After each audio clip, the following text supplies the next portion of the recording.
I'm more or less here to share my experience, strength, and hope of what it was like 24 years with an opiate addiction. So I grew up in New Jersey, great loving mother and father, sister, close family.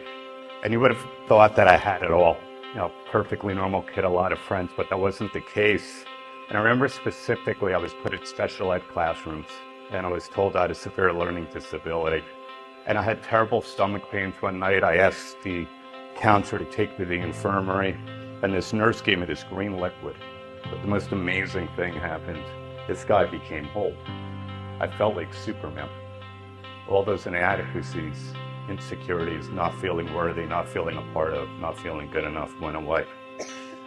But I'd say it was around the time of 2021, it all hit the fan. But never once did Darren look at himself and say, I might have a problem. I eventually started my agency, Prince Marketing Group, with Matthew Johnson as my first client, and everybody's blinded by the fact that Darren was with the biggest stars in the world.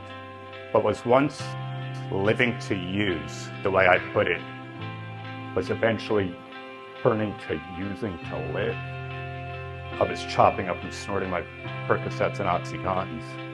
That's what I did. I finished half the bottle of cough syrup, downed 2 drinks.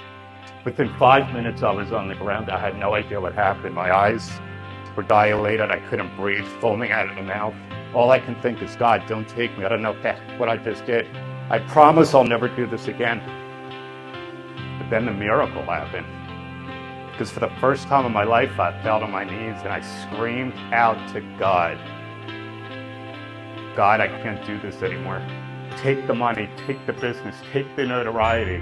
If you take me out of hell, I promise one day at a time I will take other people out with me.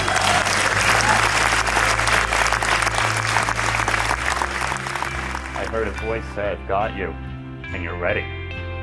My right shoulder caught fire. I stood up. I flushed the pills.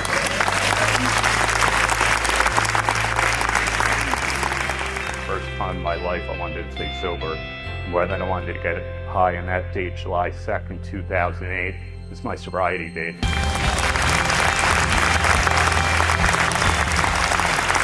that's when the Aiming High Foundation came about.